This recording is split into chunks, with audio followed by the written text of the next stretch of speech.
पार्थाय प्रतिबोधितां भगवता नारायणेन स्वयं व्यासेन ग्रथितां पुराणमुनिना मध्ये महाभारतम् अद्वैतामृतवर्षिणीं भगवतीम् अष्टादशाध्यायिनीम् अम्ब त्वामनुसन्दधामि भगवद्गीते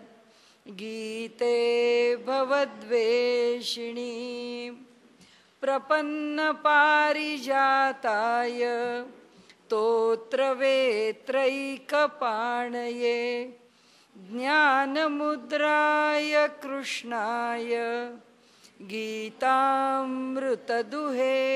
नमः।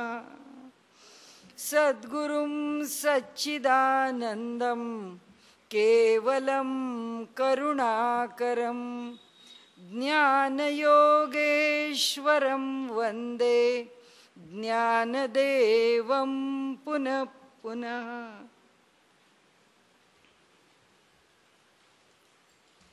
आजपासून आपण ज्ञानेश्वरीच्या संदर्भामध्ये ज्याला पांगत अभ्यास म्हणतो त्या पद्धतीने करण्याचा निश्चय केला आहे की प्रत्येक ओवी सामान्यतः आपल्याला विचारात घ्यायची आहे आणि साधारणपणे उपनिषद आदी ग्रंथांचा जो अभ्यास केला जातो तो याच पद्धतीने केला जातो, पांगत अभ्यास केला जातो।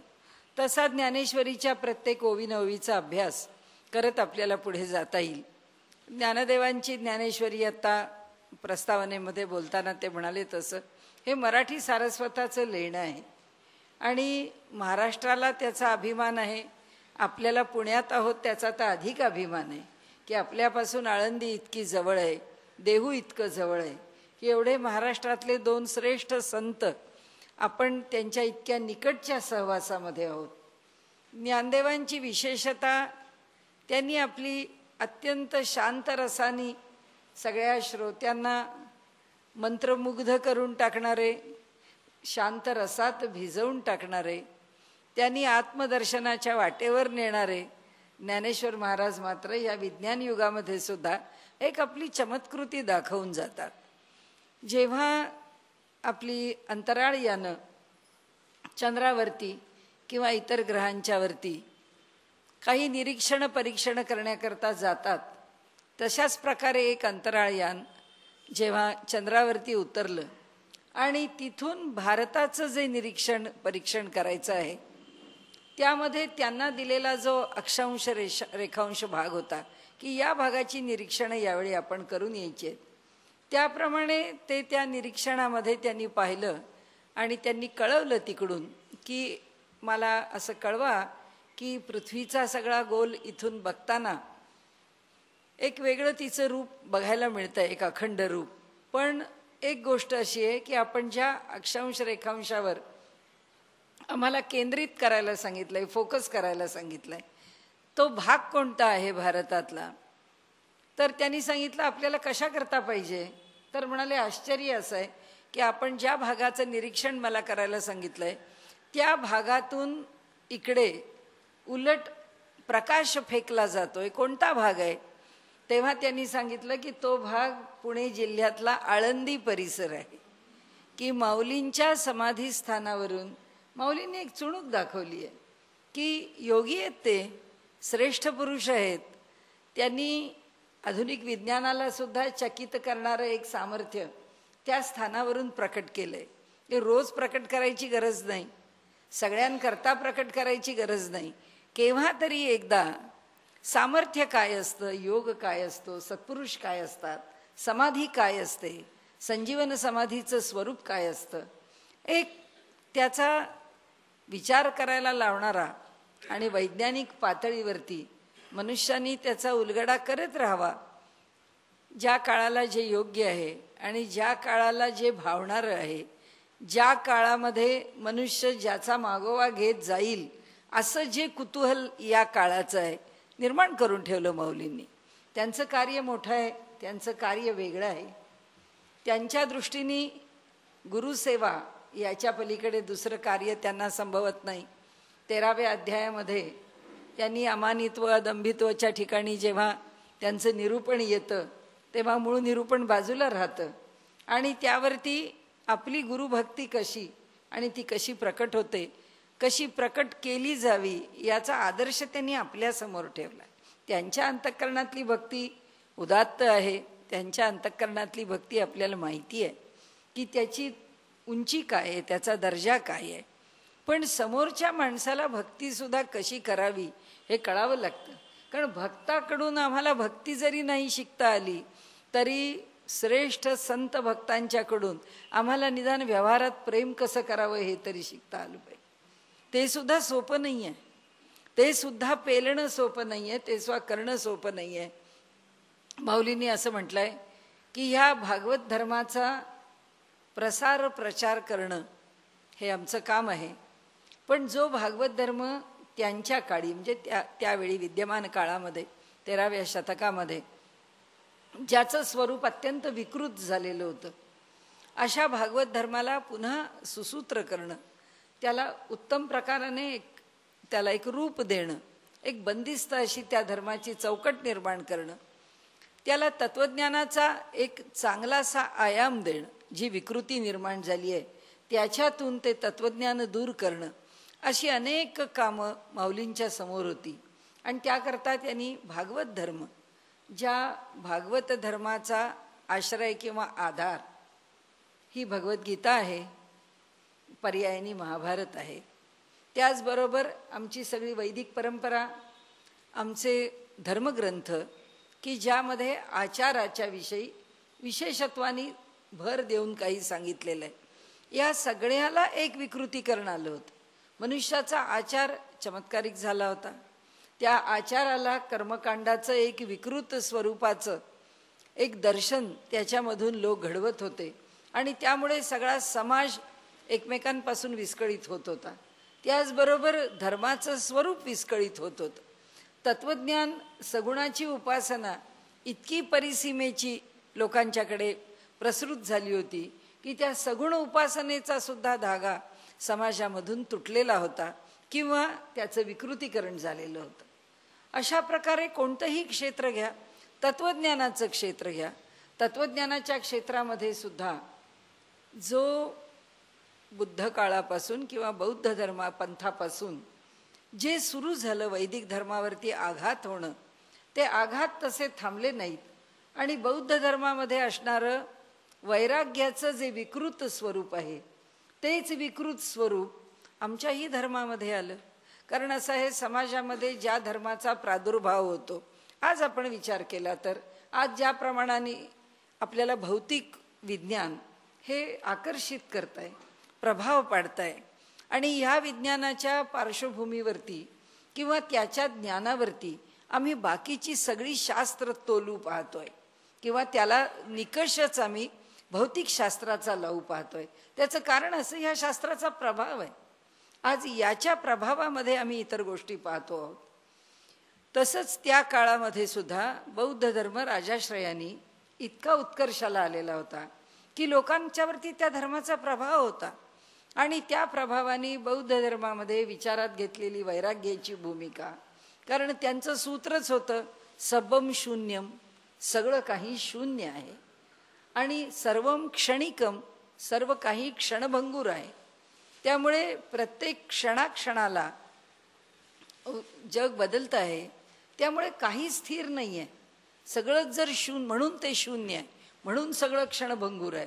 मग मला काही नकोच, या जगामधला आचार व्यवहार, काही नियम, धर्माची काही चौकट बंधनं काही नको.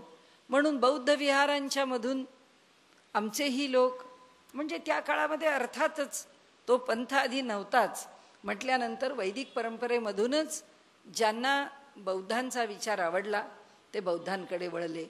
आणि वळण्याचं कारण एकच की त्यांनी ज्या प्रकाराने संन्यास धर्माचा स्वीकार केला, ज्याच्यामध्ये कर्तव्य भावना शिल्लक राहिली नाही आणि आपल्या जीवनाला जगण्याकरता काही हालचाल करण्याची आवश्यकता राहिली नाही. कारण मनुष्याला जीवनामध्ये सामान्य सुखाच्या ज्या अपेक्षा असतात त्या सगळ्या बौद्ध विहारातून जर पूर्ण होऊ लागल्या तर हा प्रपंच, त्याकरता कर्तव्य, त्याकरता कष्ट आणि त्याकरता एक जीवनाची बंदिस्त चौकट कशाला स्वीकारायची. त्यामुळे ज्यांना अधिक आलस्य, ज्यांना अधिक कर्तव्यच्युतता ज्यांच्या ठिकाणी आहे ती मंडळी यापासून बाजूला गेली.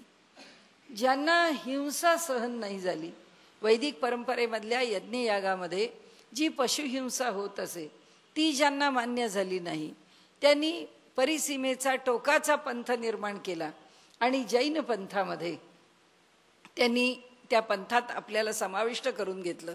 असे वैदिक जैन पंथामध्ये आणि असे वैदिक बौद्ध पंथामध्ये वैदिक परंपरेला सोडून गेले. चांगले चांगले आचार्य, चांगले विद्वान, श्रेष्ठ मंडळी जेव्हा अशा प्रकारे सोडून गेली त्यावेळी वैदिक परंपरेचा ऱ्हास होऊ लागला.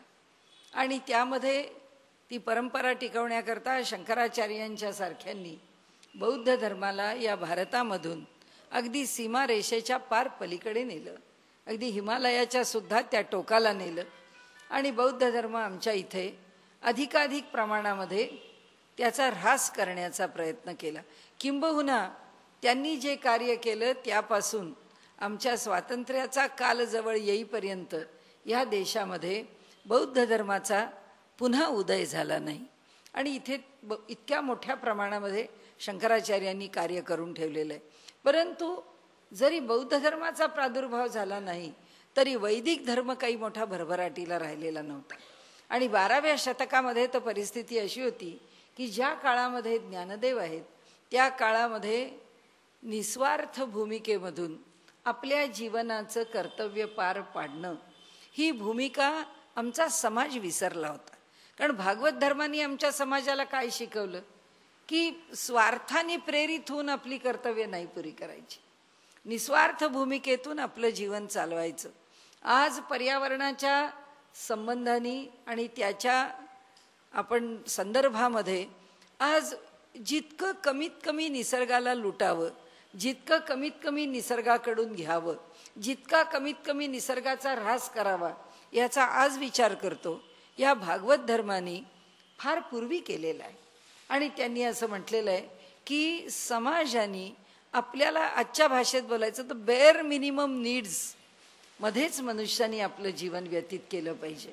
हा जो उपभोग आहे, हा जो स्वार्थ आहे, हा जो आपल्याकरता त्या भोगलालसेतून निर्माण झालेला जो ऐश्वर्याविषयीचा आसक्त भाव आहे तो कमी केला पाहिजे. ही धारणा भागवत धर्माने शिकवली. आमच्याकडे वैदिक परंपरेने वैभव नाकारलं नाही, भागवत धर्माने पण वैभव नाकारलं नाही. योग्य मार्गाने आणि योग्य कामना करीत अर्थार्जन करत जगणं, ज्याला उपनिषदांचं सूत्र आहे अर्थतः शुची कामतः शुची सएव शुची, की ज्याचे अर्थार्जनाचे मार्ग शुद्ध आहेत आणि ज्याच्या कामना शुद्ध आहेत त्याच्याच जीवनामध्ये शुचिता आहे, म्हणजे शुद्धता आहे, निर्मलता आहे, अमलता आहे. आणि अशा प्रकारे हा भागवत धर्म जेव्हा हे एक सूत्र घेऊन जीवन जगण्याची पद्धती शिकवतो, त्या भागवत धर्मामध्ये जेव्हा ही अशी अवकळा प्राप्त झाली त्यावेळी समाजाचं जे स्थैर्य आहे ते डगमगायला लागलं. आणि तो डगमगलेला समाज, तो विस्कळीत समाज, तो डळमळीत समाज पुन्हा सुस्थिर करायचा आहे त्या भागवत परंपरेवरतीच. कारण का आत्तापर्यंत द्वापार युग आहे, त्याच्या आधीचं त्रेतायुग आहे. प्रत्येक युगाची लक्षणं, प्रत्येक युगाचं सामर्थ्य, प्रत्येक युगामधल्या लोकांची प्रवृत्ती भिन्न आहे. परंतु जेव्हा द्वापार युग संपेल आणि जेव्हा कलियुग येईल त्यावेळी मानवाची स्थिती काय होईल हे व्यासांनी जाणलेलं आहे. ते क्रांतदर्शी ऋषी आहेत, त्यांना माहिती आहे येणारा समाज हा द्वापार युगासारखा त्रेतायुगासारखा सबल असणार नाही, समर्थ असणार नाही. त्याला या कालामध्ये त्याच्या जीवनाचा, स्थिर जीवनाचा विचार करण्याकरता जी तत्व आणि जे आयाम उपयोगी आहेत ते आता पुढच्या काळाला उपयोगी पडणार नाही आहेत. मग काय करावं आणि या लोकांनी कशा प्रकारे आपलं जीवन व्यतीत करावं त्याकरता त्यांनी आम्हाला एक सुसूत्र चौकट बांधून दिली. आणि म्हणून व्यास म्हणजे विस्तार, आणि विस्ताराने धर्माची बाजू विस्तारून दिली. त्याचबरोबर त्यांनी अध्यात्माचं क्षेत्र किंवा परमार्थ क्षेत्र किंवा तत्वज्ञान किंवा वैराग्याचा मार्ग, आपण त्याच्या ठिकाणी कोणत्याही प्रकाराने त्या मार्गाचा विचार करू शकतो, अध्यात्म मार्गाचा, तोही मार्ग सुसूत्रपणे बांधला. आणि हा जो वैराग्य परमार्ग आहे किंवा तत्वज्ञान परमार्ग आहे, तो मार्ग उपनिषदातून जो विशद केला आहे त्याच्यावरती ब्रह्मसूत्र रचली. आणि त्या ब्रह्मसूत्रांच्या माध्यमामधून त्या श्रुतींचं निर्धारण करून, म्हणजे श्रुतींचा निश्चय करून त्याचा कसा अवलंब करावा, साधना कशी करावी, मोक्ष कसा मिळवावा, ब्रह्माचं स्वरूप हे कसं ह्या जगामध्ये आम्हाला कोणत्याही तत्वज्ञानाने आम्ही पुढे गेलो तरी ते कसं स्वीकार्यच आहे, आणि ब्रह्माचं अस्तित्व, ब्रह्माचं स्वरूप, त्याचं जन्माला घालणं म्हणजे उत्पत्ती, स्थिती आणि लय, हे त्याचे आमच्याकरता केले जाणारे, या विश्वाला धारण करण्याकरता, या विश्वाला निर्माण करण्याकरता, या विश्वाचं पोषण करण्याकरता केली गेलेली परमेश्वराच्या मागे ईश्वर भावानी असणारी जी सगळी कृत्य आहेत ती तो कसा करतो, तरी सुद्धा परमात्मा परब्रह्म रूपामध्ये कसा वेगळा राहतो, हे सांगणारं जे वैराग्यपर तत्वज्ञान आहे त्याच्याकरता कुणा ऋषींची नाही योजना केली. व्यासांनी आपले पुत्र जे शुकमहामुनी आहेत त्या शुकमहामुनींच्याकडे ती भिक्षू सूत्र देऊन टाकली. भिक्षू याचा अर्थ जो मनुष्य वैराग्यशील आहे. शंकराचार्यांनी जो मार्ग, जो धागा किंवा जे अनुसंधान धरून पुढे आपलं तत्वज्ञान मांडलंय, त्यामागे त्यांनी साधन चतुष्टय हेच सांगितलंय की नित्यानित्य वस्तू विवेक आहे, नंतर इहामूत्र फलभोग विराग आहे, मुमुक्षुत्व आहे आणि षट साधन संपत्ती आहे, की ही सगळी प्राप्त करून घेतल्याशिवाय त्याची कमीत कमी अधिकार संवित म्हणजे मिनिमम क्वालिफिकेशन माणसाला परमार्थाच्या प्रांतात प्रवेश करायला येऊ शकत नाही. आणि याच भूमिकेमधून तो वैराग्यशील परमार्थ मार्ग, संन्यासी मार्गाने जाणारा परमार्थ मार्ग हा शुकमहामुनींच्या माध्यमातून पुढे प्रसृत केला गेला. आणि हे जे 4 वेद आहेत त्यांचं सुद्धा 4 भागामध्ये जे विभाजन केलं व्यासांनी, तेही आमच्याकरता केलं, कलियुगाकरता केलं. कारण त्या सगळ्या वेदोराशी ह्या द्वापार युगापर्यंत मनुष्य आत्मसात करू शकत होता, त्याला त्याचं धारण करणं शक्य होतं. पण त्यानंतर त्याची बुद्धिमत्ता, त्याचं सामर्थ्य, त्याचं जीवनमान तितकं राहणार नाही. आपल्याला माहिती आहे, महाभारत कालामध्ये युद्ध करत असताना सगळी मंडळी वयानी 80च्या पुढे होती आणि जबरदस्त पराक्रमाने युद्ध करत होती. कारण आयुष्य पुढे 120 वर्षापर्यंत जगणारे रोग होते. आणि आम्ही आमच्या उपनिषदांच्या प्रमाणे पूर्ण आयुष्य हे 116 वर्षाचं आहे. ऐतरेय उपनिषदांनी सांगितलंय. म्हणजे 116 वर्षाचं आयुष्य मिळाल्यानंतर मग पुढे कुणी 120 जगेल, 125 जगेल, 130 जगेल, ते त्याचं पुढचं आहे, ते पुढचं ग्रेस आहे. पण त्याच्या आधीचं 116 वर्षाचं आयुष्य मनुष्य जगतो. आणि त्याच्याकरता त्याचं जे जीवन आहे ते चालवण्याकरता म्हणून जे वेद आहेत, त्रैगुण्य विषया वेदा, इथे गीता सांगते निस्त्रैगुण्यो भवार्जुन, त्रिगुणाचा विषय सत्वरज तमामध्ये निर्माण झालेली ही जी प्रकृती आहे किंवा प्रकृतीने निर्माण केलेले हे जे 3 गुण आहेत आणि त्या 3 गुणातून निर्माण झालेलं हे जे जगत आहे, ह्या जगताचा व्यापार सुस्थिरपणे चालण्याकरता जे काही करावं लागेल किंवा जे काही नियम असावे लागतील ते सगळे ह्या वेदांच्या आश्रयाने मांडलेले आहेत. मग त्याच्या आश्रयाने स्मृती ग्रंथ आले, त्याच्या आश्रयाने अनेक ग्रंथ आले, त्याचा काही आता आपल्याला परामर्श नाही घ्यायचा. पण माणसाचं लौकिक जीवन अधिकाधिक अनुकूल, अधिकाधिक कृतार्थ, अधिकाधिक आनंदी, सुखी, समाधानी, तृप्त बनवण्याकरता जीवनमान कसं स्वीकारावं त्याची एक बाजू निर्माण केलेली आहे. त्याची दुसरी बाजू जी आहे ती परमार्थशील जी बाजू आहे, ती परमार्थशील बाजू ही अशा प्रकारे तत्वज्ञानाच्या रूपाने वेगळ्या शाखेनी पुढे गेली. शंकराचार्यांच्या पर्यंत त्यांनी ज्या पद्धतीने तत्वज्ञान सांगितलं किंवा परमार्थ सांगितला, त्याच्या पुढच्या आचार्यांनी मात्र समाजाचा, कलियुगाचा विचार करून भक्तिप्रधान धर्म प्रसृत केला. त्याचबरोबर जेव्हा महाभारत रचलं गेलं, जेव्हा भागवत रचलं गेलं, त्याबरोबरच भागवत धर्माचा उदय झालेला आहे. भागवत धर्माची सूत्र त्याच्यामधूनच निर्माण झालेली आहेत. त्या भागवत धर्माच्या सूत्रांच्या आधाराने पुढे मनुष्याचं जीवन कलियुगामध्ये अधिकाधिक सुखी बनवण्याचा प्रयत्न केलेला आहे. आता ज्ञानेश्वर माऊलींनी बघितलं की हा जो भागवत धर्म आहे, या भागवत धर्माचं नेमकं सूत्र काय. आता आपण त्याची दोनही अंग पाहिली. एक अंग त्याचं जे आहे ते लौकिक आहे, धर्म अर्थ काम याच्याशी निगडीत आहे. त्याचं एक अंग मोक्षाशी निगडीत आहे. आता ह्या भागवत धर्मामध्ये या दोघांचाही समन्वय केलेला आहे. धर्म अर्थ काम फक्त प्रापंचिकानी आणि मोक्ष फक्त परमार्थ मार्गावर जाणाऱ्या संन्यास्यांनी स्वीकारावा असं नाही आहे. तर प्रपंचामध्ये राहून मोक्षाचा अभ्यास करता यावा हा पहिला विचार महाभारतामध्ये म्हणजे महाभारतातल्या गीतेमध्ये आला आहे. आणि गीतेनी पांढऱ्या कपड्यातला संन्यासी आपल्या पुढे ठेवलेला की वस्त्र नाही बदलली, काशाय वस्त्र नाही धारण केली, त्यांनी भगवं नाही घेतलं, त्यांनी वैराग्य नाही घेतलं, काही परिसीमेच्या वैराग्याची गरज नाही. आमचं सामान्य जीवनमान किंवा ह्या सामान्य पद्धतीने जीवन जगत असताना या जीवनमानामध्ये मनुष्य अलिप्त राहू शकतो का.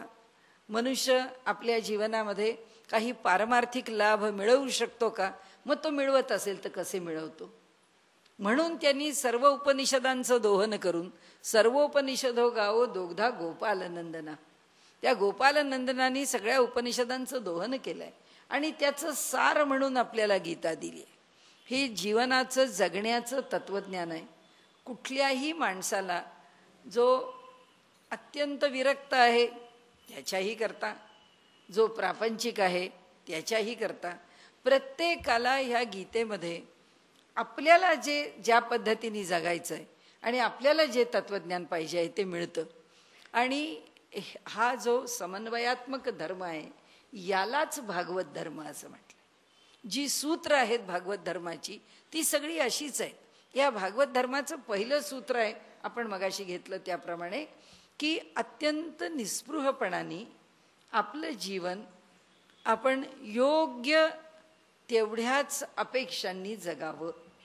आणि कसं जगावं, कर्तव्यपरायण जगावं. आपलं प्रत्येक कर्तव्य आपण करत असताना आपल्याला जेवढं आवश्यक आहे तेवढं स्वीकारावं. प्रत्येकाची आवश्यकता बदलेल. एखाद्याला सायकल पण नाही लागणार आणि एखाद्याच्या घरात 10 गाड्या पण नाही पुरणार. कारण शेवटी व्यवसाय काय आहे, आम्हाला काय पद्धतीचं जीवन आम्ही जगतो आहोत, काय पद्धतीचं जीवन आम्ही स्वीकारलं आहे, त्यामुळे प्रत्येकाची गरज आणि चैन वेगवेगळी आहे. प्रत्येकाने आपली गरज ओळखावी आणि आपल्या गरजेत जीवन जगावं. याचा अर्थ असा नाही की हे सगळं सोडून द्यावं, मनुष्याने भस्म लावावं आणि कुठेतरी देशांतराला निघून जावं असं गीता सांगत नाही, असा भागवत धर्म सांगत नाही. परंतु या धर्मामध्ये जी विकृती शिरली ती ह्या बौद्ध धर्माच्या प्रभावाने आम्ही पण वैराग्यशील आहोत, आम्ही पण वैराग्याच्या मार्गाने पुढे जातो. आणि त्यामुळे आपल्याच धर्मामध्ये अनेक विकृती निर्माण करून घ्याव्यात आणि त्याचं वर्णन अनेक आपल्या संतांनी म्हणा, अनेक थोर मोठ्या अशा अधिकारी पुरुषांनी म्हणा, तत्ववेत्यांनी आपल्या पुढे केलेलं आहे. आणि ते वर्णन करून सांगताना त्यांनी आपल्याला प्रत्येक वेळी सांगितलं आहे की अहो हा अद्वैताचा सिद्धांत आहे. द्वैत सिद्धांत जो आहे त्या द्वैत सिद्धांताने हे जीवन जगू नका. भागवताचं हे दुसरं सूत्र आहे. त्यांनी असं आपल्याला सांगितलं आहे भागवत धर्मानी की आम्ही जो व्यवहार करतो, आज आम्ही भौतिक विज्ञानाच्या युगामध्ये आहोत, आज आपण याच्याच आधाराने पुढे जाऊ. ह्या भौतिक विज्ञानामध्ये आम्ही काय करतो, आमच्याकडे cause and effect relationship he theory आम्ही ॲक्सेप्ट केलेली आहे की कार्यकारण भाव किंवा कार्यकारणवाद, की कुठल्याही कार्याच्या मागे कारण आहे आणि त्या कार्याच्या मागे असलेलं प्रत्येक कारण आम्हाला शोधून काढायचं आहे आणि ते कारण आम्हाला कळलं पाहिजे. मग आता त्या कारणापाशी आलो की ते कार्य होतं. म्हणजे आमची भोंडल्याची गाणी आहेत, ते असं माहेर सुरेखबाई करंजा धाडाव्या इथपर्यंत जातं, असं अंगण सुरेखबाई इथून सुरू होतं. म्हणजे आता अगदी आमच्या तत्वज्ञानामध्ये बोलायचं तर तुपाच्या उलटे जाऊ. तूप आहे, तुपाच्या मागे लोणी आहे लोण्याच्या मागे साईचं दही आहे, त्याच्या मागे दही किंवा दूध, त्या दुधाच्या मागे ती गाय आहे, त्या गायीच्या मागे तिची उत्पत्ती आहे, तिच्या उत्पत्तीला आणि तिच्या जगण्याला चारा आहे, चालले मागे. आता इथे काय होतं, इथे तूप आहे तर तुपाच्या मागे लोणी आहे. म्हणजे कार्य तूप आहे आणि लोणी त्याचं कारण आहे. जेव्हा लोण्याच्या इथे येऊन उभे राहतो तेव्हा लोणी कार्य आहे आणि साईचं दही त्याचं कारण आहे. साईच्या दह्यापाशी आलो की दूध त्याचं कारण आहे. म्हणजे कार्य कारण भाव जो आहे, आज विज्ञान असाच शोध घेतं, आज आम्ही पण असाच शोध घेतो. कोण असा शोध घेतो? धर्मशास्त्र. कोण असा शोध घेतो? आमचे वेद. कोण असा शोध घेतो? आम्हाला ज्या ज्या पद्धतीने स्मृतिकारांनी जीवनाची बंधनं, जीवनाचे नियम, जीवनाचे विधिनिषेध सांगितलेले आहेत, ते याच पद्धतीने सांगितलेले आहेत. की त्यांनी आम्हाला सांगितले की ह्या सगळ्याचा विचार कसा करायचा? कार्यकारण भावात करायचा. कारण असं का करू नको? आज मुलं आम्हाला विचारतात की तुम्ही कशाला सांगता आम्हाला अमुक एक करा, त्याचं कारण सांगा. प्रत्येक गोष्टीचं कारण सांगायला आमच्याकडे त्याचा अभ्यास नसल्यामुळे आपण म्हणतो आमच्या आईवडिलांनी आम्हाला सांगितलं, आम्ही ऐकलं. तुम्ही आम्हाला उगाचच प्रश्न विचारता, तुम्ही आम्ही सांगतो ते ऐका. एक स्थिती अशी असतेच की जे सांगितलं आहे ते ऐकावं लागतं आणि याच पद्धतीने मनुष्य शहाणा होतो. आणि मग आपण मुलांना सांगतो, हे बघा, हे करून बघा, हे असंच केलं पाहिजे. जोपर्यंत तुम्ही माझं ऐकता आहात किंवा जोपर्यंत माझ्या ऐकण्याच्या स्थितीत आहात तोपर्यंत आम्ही तुम्हाला हेच सांगणार की हे योग्य आहे, हे करा. हे करत राहा. चालत आहे मग कळो येते, तुकाराम महाराजांनी सांगितल्याप्रमाणे की ह्या मार्गाने पुढे चालत राहिलो तर एक स्थिती अशी येते की तेव्हा कळतं आम्हाला की अरे, ती मुलं सांगतात की अरे अगदी बरोबर आहे, आम्ही चाललो हे बरोबर आहे, लावलं हे वळण चांगलं आहे. मोठेपणी ती म्हणतात की आमच्या आईने आम्हाला कठोरपणाने जर आमचं पालनपोषण केलं नसतं तर आम्ही किती बिघडलो असतो माहीत नाही. त्याचं कारण आहे की एक शिस्त मनुष्याला स्वीकारावी लागते. तिथे हा द्वैताचा विचार करावा लागतो. म्हणजे आज भौतिकशास्त्र काय करतात? भौतिकशास्त्र कोणत्या वादातली, कोणता इझम आहे? भौतिकशास्त्राचा ड्युॲलिझम आहे. भौतिकशास्त्राच्या ठिकाणी द्वैतवाद आहे. आमचं तत्वज्ञान कोणता वाद सांगतं? उपनिषद काय सांगतात? आमची उपनिषद मोनोइझम सांगतात. आमची उपनिषद अद्वैतवाद सांगतात. एकच आहे, तिथे दोन संभवत नाही, तिथे द्वैत संभवत नाही. मग आम्हाला भौतिकशास्त्राला आम्ही का मान्यता देत नाही? आम्ही अनेक शास्त्रांना, आपल्याला येईलच हळूहळू आपल्या विवेचनामध्ये, पण आम्ही अनेक शास्त्रांना मान्यता देत नाही. त्याचं कारण असं की जोपर्यंत द्वैत आहे तोपर्यंत मर्यादाच आहे आणि जोपर्यंत मर्यादित तत्वज्ञानाचा विचार करतो आहोत तोपर्यंत आम्ही अत्युच्च शिखरावर जाऊन पोचूच शकत नाही. आम्ही त्या द्वैत, म्हणून तर भगवंत सांगतात त्रैगुण्य विषया वेदा निस्त्रैगुण्यो भवार्जुन. हे जे सगळे वेद आहेत ना, हे सगळे वेद द्वैताची भाषा सांगतात तुला. कोणती? तू ज्या पद्धतीने वेदाचा अभ्यास करतोयस त्या पद्धतीने, तू ज्या पद्धतीने जीवनाचं आचरण करतोयस त्या पद्धतीने. पण ज्या क्षणी तुला कळेल की मला आता कुठला विषय समजून घ्यायचा आहे, मला आता परमार्थ समजून घ्यायचा आहे, मला आता अध्यात्मशास्त्र समजून घ्यायचं आहे, मला आता ह्या सगळ्या शास्त्रांची शेवटची परिणत स्थिती समजून घ्यायची आहे, तर मग ते म्हणतात की तिथे अद्वैत आहे. त्या ठिकाणी द्वैत शिल्लक राहत नाही. आणि म्हणून हा भागवत धर्म ही अद्वैताची गोष्ट सांगतो. हा भागवत धर्म त्याचं सूत्र म्हणून आम्हाला अद्वैत सांगतो. तो सांगतो की तत्वज्ञान हे अद्वैतात आहे. आणि मग आम्ही जो तत्ववेत्ता आहे किंवा तत्वज्ञानवादी आहे किंवा जो ह्या विषयामध्ये रस घेणारा आहे, तो म्हणतो आम्ही भौतिकशास्त्राला कधीच अंतिम मानणार नाही. का नाही मानणार? कारण त्यांचा अनुभव, त्यांचं ज्ञान सीमित आहे. ते कुठे सीमित आहे? ते द्वैतात सीमित आहे. मग आमचं ज्ञान कुठे जातं? त्या द्वैताच्या पलीकडे जातं. त्यामुळे या ज्ञानाला तुम्ही कुठल्याही प्रकाराने आव्हान नाही देऊ शकत. या ज्ञानाला तुम्ही चॅलेंज नाही करू शकत. का नाही करू शकत? कारण ती पूर्ण स्थिती आहे. तत्वज्ञानाची पूर्ण स्थिती आहे. ह्या विश्वाच्या पलीकडे जाऊन असलेली पूर्ण स्थिती आहे. कारण निस्वार्थ भावाने जीवन जगत असताना सुद्धा जीवाला आवश्यक आहे किंवा त्याच्या जगण्याला आवश्यक आहे, त्याच्या पलीकडे तो जे स्वीकारत नाही ते त्याचं वैराग्य आहे. आणि त्या वैराग्याच्या पातळीवरून या सगळ्याचं मूलभूत सूत्र काय आहे हे जाणण्याकरता तो जेव्हा प्रवास करतो तेव्हा तो कार्यकारण भावावर प्रवास करत मागे मागे जातो. पण जेव्हा या कार्यकारण भावाच्या तो पलीकडे जातो, कारण त्याला जेव्हा ते सापडतं, त्याला जेव्हा मूलतत्व सापडतं, तिथे कार्यकारण भाव शिल्लक राहत नाही. आणि तो जेव्हा शिल्लक राहत नाही तेव्हा तो आपल्याला काय म्हणतो की सगळं पूर्णच आहे, हे सगळं त्याच्याच ठिकाणी आहे, हे त्याच्यापेक्षा वेगळं नाही, या जगताला वेगळं अस्तित्व नाही. कारण परमात्म्याच्या आश्रयाने असणारं हे जे जगत आहे हे स्वतंत्र अस्तित्वाने राहू शकत नाही. किंबहुना परमात्म्याशिवाय या जगाला अर्थच नाही किंवा ह्याला काही वेगळी अशी जे आविष्काराला येणारी कोणती घटना नाही. कारण तो आविष्काराला आणतो. म्हणून मला वाटलं की 1000 वर्षांनी पुन्हा याच नावाने याच शहरात ह्याच परिस्थितीत मी जन्माला यावं. कोण मला घालणार आहे? कोणी घालणार नाही आहे. हे मला ठीक वाटू दे, माझ्या वाटण्याशी काय आहे. कारण त्याला जग जसं चालवायचं आहे तसं तो त्याचं जग चालवणार आहे. आणि ते जग चालवणारा तो आहे. आविष्काराला काय यावं, केव्हा यावं, कुठे यावं, किती काळ यावं हे ठरवणारा तो आहे.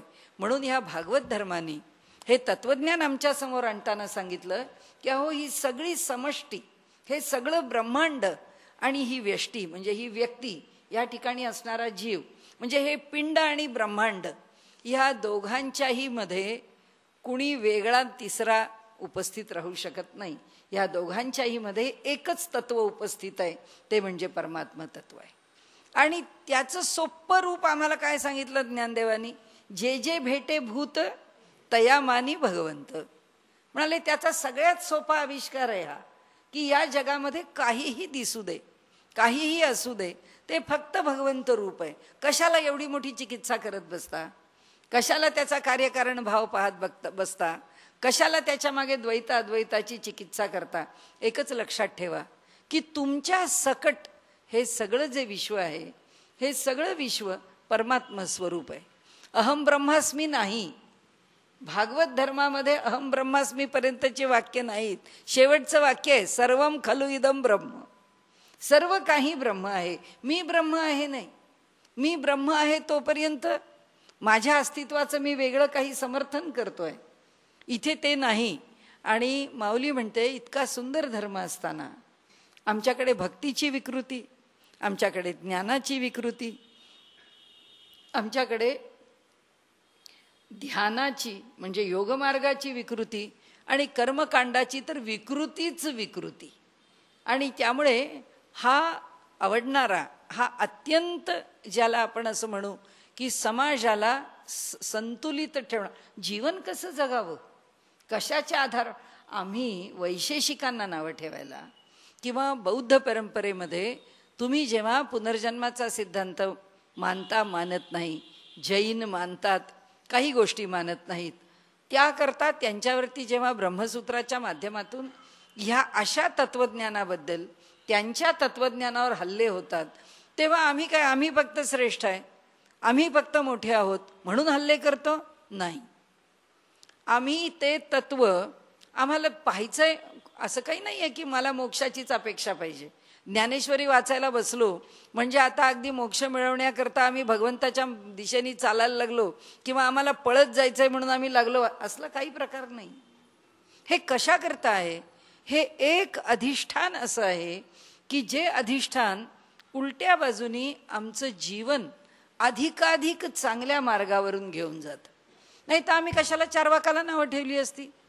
कारण तो जेव्हा म्हणतो की ऋणम कृत्वा घृतम पिबेत भस्मीभूतस्य देहस्य पुनरागमनम कुतः, तो म्हणतो की ऋण करा आणि तूप प्या. म्हणजे काय, काय वाटेल ते करा, कोणत्याही मार्गाने पैसे मिळवा, मजा करा. तो म्हणतो एकदा शरीर पडलं तर ते थोडंच परत येणार आहे. ह्याचा अर्थ आम्ही पुनर्जन्माचा सिद्धांत फक्त सोयीस्कर किंवा आम्हाला बऱ्या दिशेने चालायला लागावं म्हणून मानलाय का? नाही.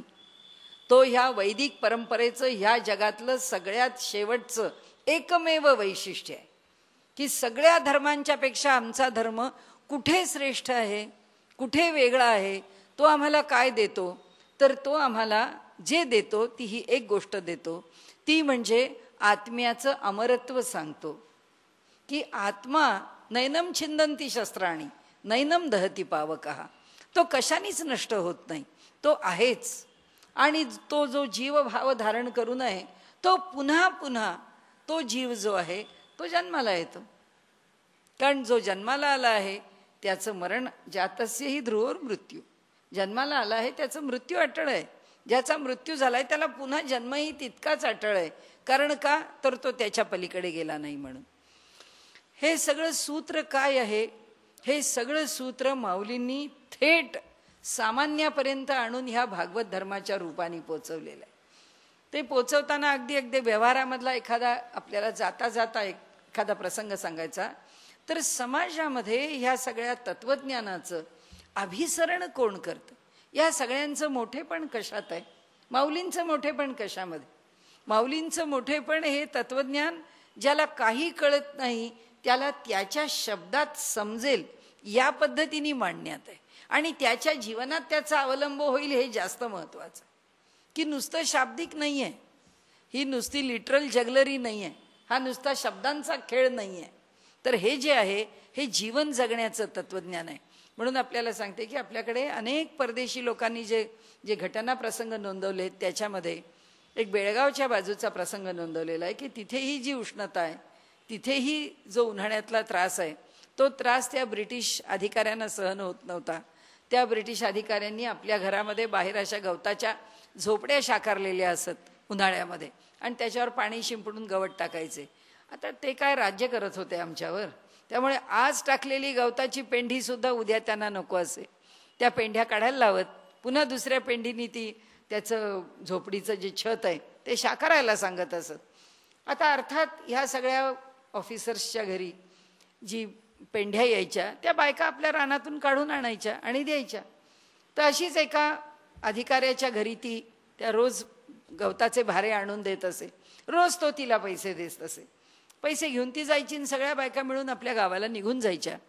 त्या दिवशी तिने ते पैसे घेतले, बायकांची वाट बघत त्या तिठ्यावर किंवा चौकामध्ये कुठेतरी ती वाट बघत उभी राहिली आणि तिला एकदम आठवण झाली की आपण आपल्या कडोसरीला ते पैसे लावलेत. तिला म्हटलं आज जरा ते मोठे लागतायत. तिने पाहिलं तर खरंच ते पैसे रोजच्यासारखे नव्हते, ते जास्त मोठं नाणं होतं. ती तिथून निघाली, भराभरा आली इथे आणि हाका मारायला लागली मागच्या दाराशी. पण आता ते मागचं दार बंद झालं होतं कारण संध्याकाळ झाली होती, काही आवश्यकता नव्हती. ती पुढच्या दाराशी आली तर तो ब्रिटिश ऑफिसर बसलेला होता. तो जो ऑर्डरली होता जो तिच्याशी रोज व्यवहार करायचा तो तिथेच होता. तिने त्याला सांगितलं बाबा हे तू पैसे घे. तर त्यांनी सांगितलं का कशा करता देतीयस? ती म्हणाली मला जास्त आले पैसे. तर नका देऊ मला हे जास्त पैसे, घेऊन टाका. तो म्हणाला अगं तू उद्या आणणार आहेस ना गवत, राहू दे ना तुझ्याकडे. तर तुझ्याकडे राहतील आणि उद्याला तू गवत आणशील, मग त्या गवतामधून जे काही पैसे वजा करायचे ते आपण करत राहू रोजचा तुझ्या गवताच्या हिशोबातून. नाही नाही म्हणाली हे घेऊन टाका. त्या दोघांचा जो वादविवाद सुरू झाला त्या ब्रिटिश ऑफिसरला काही त्यांचं बोलणं कळलं नाही. तो त्या माणसाला म्हणाले काय वाद घालतीये? तर त्यांनी सांगितलं हे असं असं मी, पण तिचं म्हणणं काय आहे विचार म्हणाले. ती का तुझे पैसे ठेवून घेत नाहीये विचार म्हणाले माझा प्रश्न तिला. तर त्यांनी तिला विचारलं की का बरं तुम्ही पैसे परत घेत नाही? तेव्हा तिने सांगितलं नको रे बाबा तुझे पैसे मला, उद्या मी जर नाही जगले वाचले आणि तुझ्याकडे जर मी हे गवत नाही घेऊन आले तर तुझ्या या 4 पैशाकरता मला पुढचा जन्म घ्यावा लागेल आणि तुला हे परत. केवढा आत्मप्रत्यय आहे की मी जीवनात जे जगते आहे त्या जगण्याने मला काही पुन्हा काही फेडायला इथे जन्म घ्यावा लागणार नाही. मी पाप करतच नाही, मी करते ते पुण्यच करते, कारण मी वेडवाकडं वागतच नाही. हे असलं काहीतरी घेऊन मी कुठे माझ्या डोक्यावर पाप घेऊ? आता ही जी अगदी निरक्षर खेडूत बाई आहे तिच्यापर्यंत कर्मवादाचा सिद्धांत पोचतो आणि ती तो इतक्या चांगलेपणाने मान्य करते म्हणजे मनात कुठलाही संशय न आणता. आणि आम्ही शहरातला सुशिक्षित मनुष्य कुठल्याही एका चांगल्या सिद्धांतावर किंवा प्रमेयावरती नीटपणाने विचार न करता छे हो आमचा काही पुनर्जन्मावर विश्वास नाही आहे. आपल्याला सांगते, मी नाव सांगत नाही, पण आजच्या विद्यमान शास्त्रज्ञांनी आमच्या कालनिर्णयाच्या मागच्या बाजूला त्यांना एक प्रश्न विचारला होता की आपल्याला जर हे जीवन पुन्हा जगायला मिळालं तर आपल्याला काय आवडेल. पहिलंच वाक्य होतं की माझा पुनर्जन्मावरती विश्वास नाही, मी पुन्हा जन्माला येईल असं मला वाटत नाही, पण मला जर जीवन जगायला मिळालं तर मला पुन्हा ह्या अशा प्रकारचं जीवन जगायला मिळावं, आणि असं जीवन जगायला मिळणार असेल तर मी त्या पुनर्जन्माच्या सिद्धांतावरती विश्वास ठेवू इच्छितो. अरे, एका शास्त्रज्ञाचे 2 तर्क उभे राहतात, त्या शास्त्रज्ञांनी सिद्धांत कसे सिद्ध करावेत? कारण ज्यांच्याकडे एका तर्कावर सिद्धांत उभा राहत, आपल्याला सांगण्याचा हेतू इथे एवढाच आहे की माऊलींनी ह्या सगळ्यामधून एका स्थितीवरती समाजाला आणून, कारण माऊलींचं वेगळं मोठेपण काय आहे ह्या भागवत परंपरेमधलं, त्यांचं मोठेपण असं आहे की त्यांनी पुन्हा एकदा भागवत धर्माचा पाया घातला. जो भागवत धर्म विस्कळीत झालेला होता त्या भागवत धर्माचा पाया घातला. म्हणून ज्ञानदेवे रचिला पाया. आपल्याकडे संतांनी जे म्हटलंय की ज्ञानदेवांनी ह्या धर्माचा पाया घातला, आणि जे तत्वज्ञान आता त्यांनी मांडायला सुरुवात केली आहे संतांचं म्हणून, ते मांडताना त्यांनी एवढं सांगितलं, भगवंताच्या नावावर श्रद्धा ठेवा, बास. त्याच्या पलीकडे अंतःकरणामध्ये दुसरा विकल्प म्हणून येऊ देऊ नका, काही दुसरा विचार करण्याची आवश्यकता नाही. आमच्या एका संतांनी इतकं सुंदर म्हटलेलं आहे की मुकामे वसल में यारो, न अल्लाह है न बंदा है, फकत एक नाम की है कैद, न कतरा है न दरिया है. ते म्हणतात, अहो भगवंताची भेट ज्यावेळी होते, जेव्हा भगवत स्वरूपाशी आम्ही एकरूप होतो, तेव्हा काय अल्लाह आणि बंदा वेगळा राहतो? अल्लाचा बंदा आणि अल्लाह एकच आहेत, त्या दोघांच्या मध्ये काही वेगळेपण नाही. अद्वैताचा सिद्धांत आहे, सामान्य लोकांना सांगितलेला आहे की म्हणतात मुकामे वसल में यारो, न अल्लाह है न बंदा है, फक्त एक नाम की है कैद. काय शिल्लक राहतं? काहीही राहत नाही, फक्त भगवंताचं नाम राहतं. नाम का राहतं? कारण शब्द तन्मात्र सगळ्यात सूक्ष्म आहे. तो शब्द तन्मात्र कशातून निर्माण झाला? त्या ओंकारामधून. तो ओंकार ह्या सगळ्या प्रसवाचं आद्य कारण आहे. ह्या सृष्टीमध्ये काय शिल्लक राहतं? तेवढंच शिल्लक राहतं. फक्त एक नाम की है कैद. ते म्हणतात तेवढ्यानीच बांधलेला आहे परमात्मा भक्ताशी. जो भगवंत म्हणतो भागवतामध्ये की मी भक्तीनी बांधलेला आहे, मी भक्तीला अधीन आहे, भक्ताच्या भक्तीला मी बांधलेला आहे, पराधीन आहे. त्यांचा शब्द आहे मी भक्त पराधीन आहे. भगवंत भागवतात म्हणतात मी भक्ताला भक्ताच्या जवळ काय आहे? फक्त एक नाम की है कैद, न अल्लाह है न बंदा है. त्याच्यामध्ये ना भगवंत राहतो ना त्याच्यामध्ये कुणी बंदा राहतो, ते कोणी राहत नाही. त्या दोघांच्या मधलं अंतर तुटून जातं. आणि म्हणून ह्या भागवत संप्रदायामध्ये जर काही विशेषतेने सांगितलं असेल, जे पायाभूत सांगितलं ज्ञानदेवांनी की फक्त एक नाम, आणि म्हणून हरिपाठ ही वारकऱ्याची संध्या आहे. देवाची ये द्वारी उभा क्षणभरी तेणे मुक्तिचारी साधी आहे. हरिमुखे म्हणा हरिमुखे म्हणा, पुण्याची ये गणना कोण करी. म्हणून माऊली सांगते फक्त नाम. आणि जी भूमिका किंवा जो विचार माऊलींनी पाया म्हणून दिला, त्या विचाराचा आवार वाढवला नामदेवांनी. नामदेवांनी म्हटलं मनू मेरा गजू जिव्हा मेरी काती, मपी मपी कटाऊ मै जन्म की फासी. नामदेव महाराज म्हणतात की अहो माझं मन आहे ना, ते माझं मन मापन करणार आहे. कारण या जगामध्ये आम्ही जर काहीही करत असलो तरी आम्ही ज्ञान मिळवतो, आम्ही काही काम करतो, आमची कुठलीही कृती, आमचा कुठलाही विचार, आमची कुठलीही वृत्ती हे मापन आहे. जे अ उ आणि म या ओंकारातलं जे शेवटचं म आहे ते मापन आहे. मन मापत राहतं. आम्ही जेवतो म्हणजे मापतो, आम्ही खातो म्हणजे मापतो, आम्ही डोळ्यांनी पाहतो म्हणजे मापन वेगवेगळ्या क्षेत्रातलं आहे, पण मापनच आहे. आम्ही शिकलो तरी मापनच आहे, आम्ही गायलो तरी मापनच आहे. आणि त्यामुळे नामदेव महाराज म्हणतात की मनू मेरा गजू, आमचं जे मन आहे ह्या जगामध्ये प्रत्येक गोष्ट मापत राहतं. जिव्हा मेरी काती, पण माझी जीभ जी आहे ना ती कात्री आहे. ती काय करते? मपी मपी कटाऊं मैं जन्म की फासी. मापून मापून ही जी प्रकृती आहे, ह्या प्रकृतीचा हा जो सगळा माझ्या डोळ्यापुढे असलेला मोहमयी आविष्कार आहे, तिचं मी काय करतो, मपी मपी तिचं चांगलं मापन करून करून मी तिला कापत जातो. कारण माझ्या जिभेच्या जवळ कात्री आहे, माझी जीभ म्हणजे कात्री आहे. ती कशाने कापते? नामानी. नाम कापत जातं आणि काय करतं, जन्म की फासी, जन्म मरणाचा जो माझ्यावरती असलेला डोक्यावर बसलेला पुनरपी जननम पुनरपी मरणम हा जो सिद्धांत आहे, ज्या सिद्धांताच्या माध्यमातून मी सारखा फिरत राहतो, ईश्वर सर्वभूतानां हृदयेषु तिष्ठती भ्रामयन सर्वभूतानी यंत्रारूढानी मायया. सारखा माणूस फिरत राहतो, त्या चक्रातून मी बाजूला होत. बस भागवत धर्माची ही भूमिका आहे.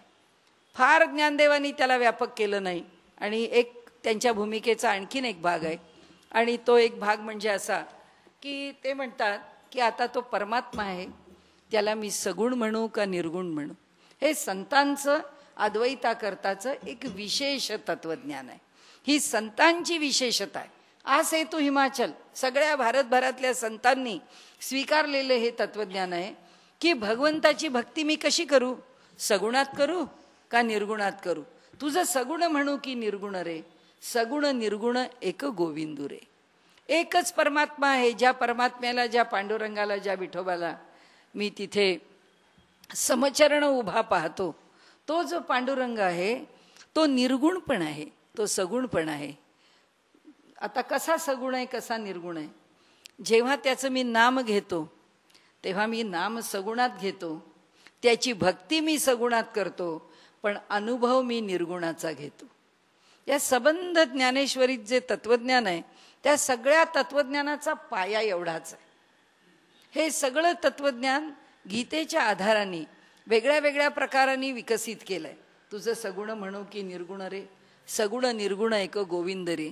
माझी ये जीवीची आवडी पंढरपुरा नेईन गुढी. गोविंदाचे गुणी वेधले पांडुरंगी मन रंगले. सबंध जीवनभर जी साधना करायची आहे सगुणाची करायची आहे. अनुभव घ्यायचा आहे निर्गुणाचा घ्यायचा आहे. अद्वैत कसं, सब गोलंकार नाही.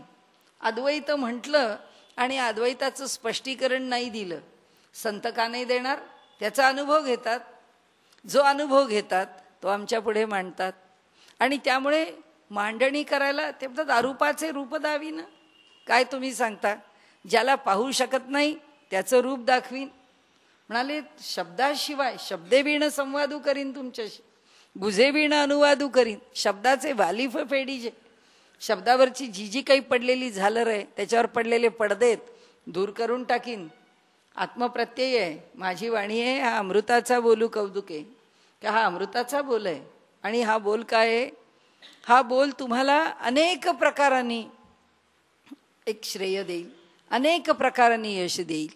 माझी जी वाणी आहे त्या वाणीचं मोठेपण तुम्हाला काय सांगू, की ह्या रसिकांना ऐसी अक्षरे रसिके मिळवीन, की अशा प्रकारचा माझा मराठीचा बोलू. आता हे प्राकृतामध्ये आलं आहे. प्राकृतामध्ये का आलं, कारण संस्कृतापासून समाज दूर गेला म्हणून.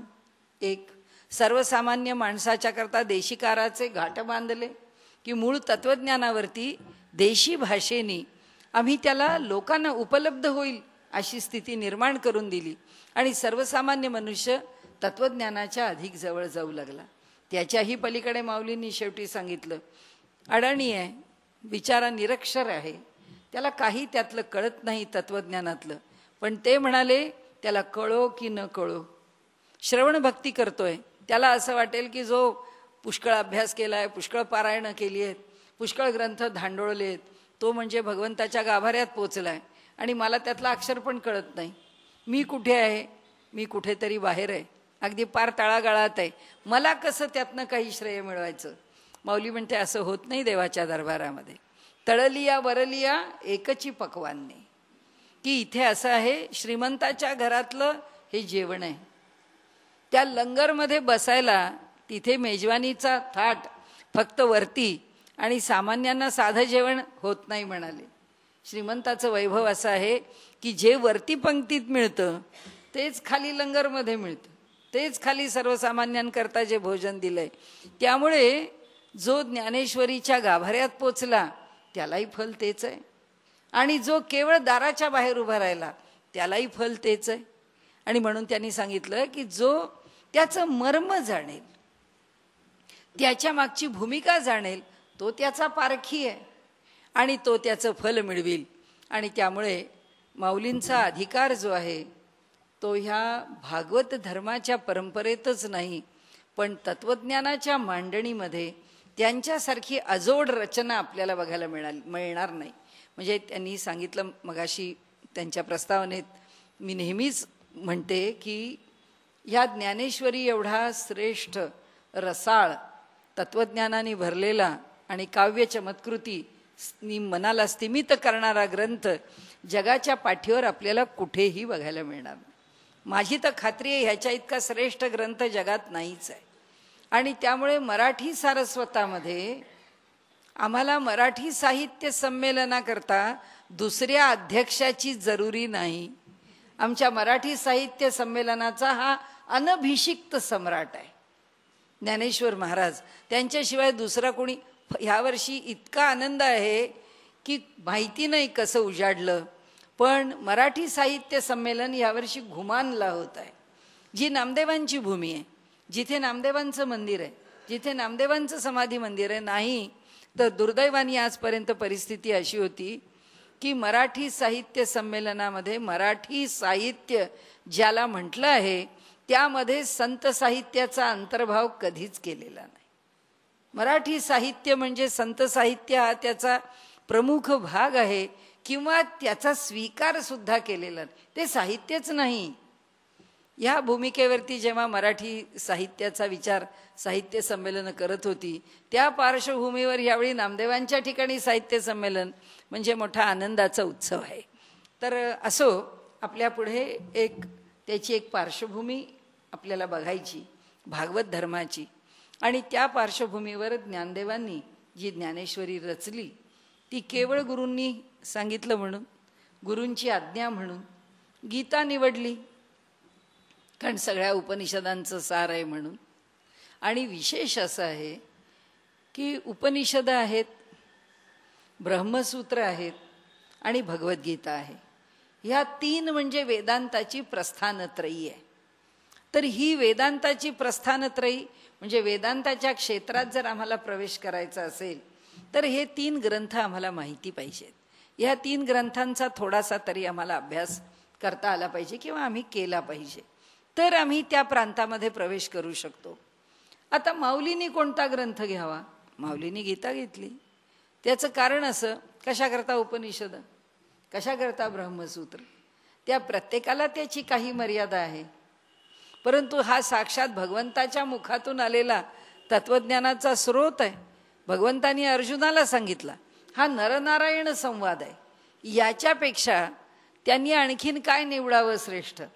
एक आपल्यापुढे मुद्दा मांडून आपण मूळ ज्ञानेश्वरीकडे जाऊ की गीता जी आहे ती गीता अलीकडे वारकरी संप्रदायामध्ये एक असा विचार येऊ पाहतोय किंवा आला आहे.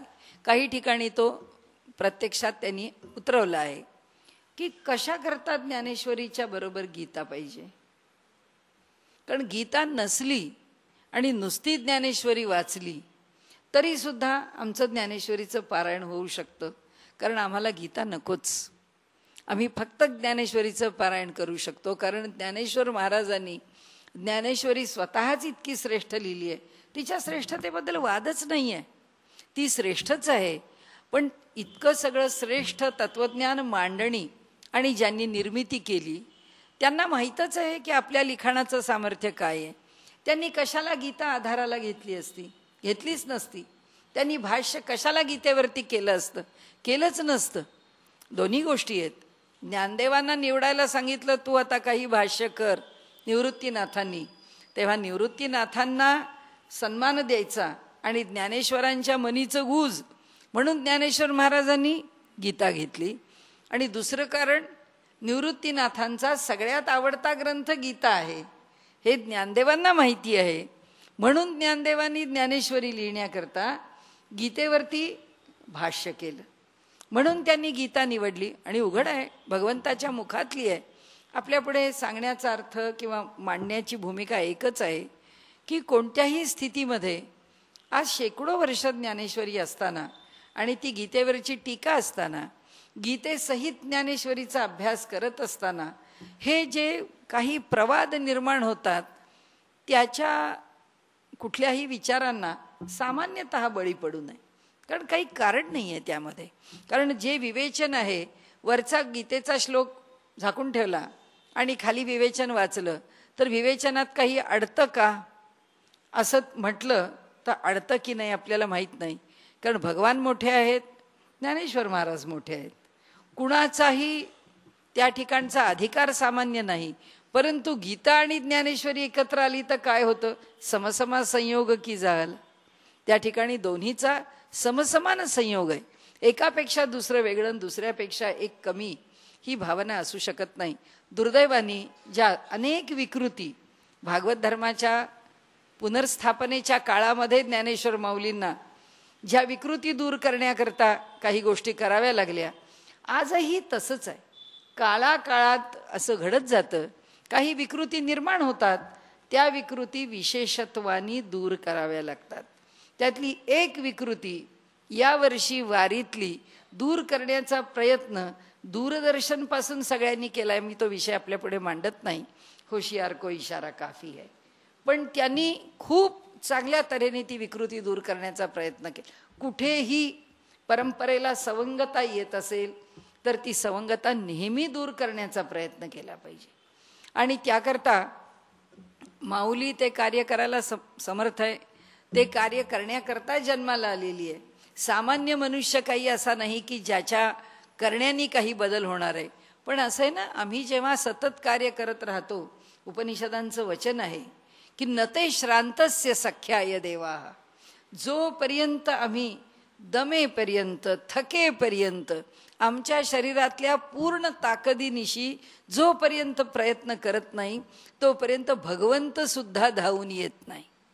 म्हणजे जेव्हा भागवत धर्माची पुनर्रचना, पुनरुज्जीवन करण्याकरता ज्ञानेश्वर महाराजांचा जन्म झाला, परिस्थिती करता लोकांनी तितका झगडा दिला म्हणून माऊली आली. आम्ही सुद्धा झगडा देत राहिलं पाहिजे, म्हणजे समाजामध्ये आमचं तत्वज्ञान शुद्ध रूपात सुस्थिर होईल आणि आमची जीवनपद्धती आम्हाला ज्या पद्धतीने अपेक्षित आहे त्या पद्धतीने ती आमच्या पुढे शास्त्रशुद्ध रूपामध्ये अधिक उदयाला येईल, भरभराटीला येईल, तिचं पुनरुज्जीवन होईल. ज्या ज्या पातळीवर ज्या ज्या करता जे जे आवश्यक आहे ते निश्चित घडेल. आणि त्यामुळे एवढी प्रस्तावना करून आपण ज्ञानेश्वरीकडे वळूया. यामध्ये आपण सोनोपंत दांडेकरांची ज्ञानेश्वरी घेतली. याचं कारण असं की सर्वदूर आत्ता वारकऱ्यांच्यामध्ये हीच ज्ञानेश्वरी प्रसिद्ध आहे, हे एक.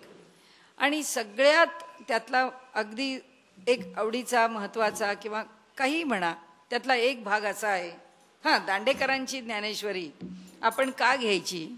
याच्यामध्ये सांगताना एकच मला मांडायचं होतं की 100 पानाची त्यांची जी प्रस्तावना आहे त्या प्रस्तावनेकरता ही ज्ञानेश्वरी अधिक आपण वाचावी किंवा आपल्याजवळ ठेव. अप्रतिम प्रस्तावना आहे. त्यांनी अनेक प्रकारांनी अनेक विषयांना त्या ठिकाणी उत्तरं दिलेली आहेत. आणि म्हणून या ठिकाणी जर विचारच करायचा तर आपल्याला केवळ त्या दृष्टीने विचार करायचा आहे. आणि नाहीतर भिड्यांची नाही का चांगली, नाहीतर साखरे महाराज, सगळ्यांची ज्ञानेश्वरी चांगली आहे. आमच्या खंदारकर महाराजांची चांगली आहे. सगळ्या प्रति उत्तम आहेत. यामधली प्रस्तावना विशेष आहे की त्या प्रस्तावनेचा अभ्यास व्हावा.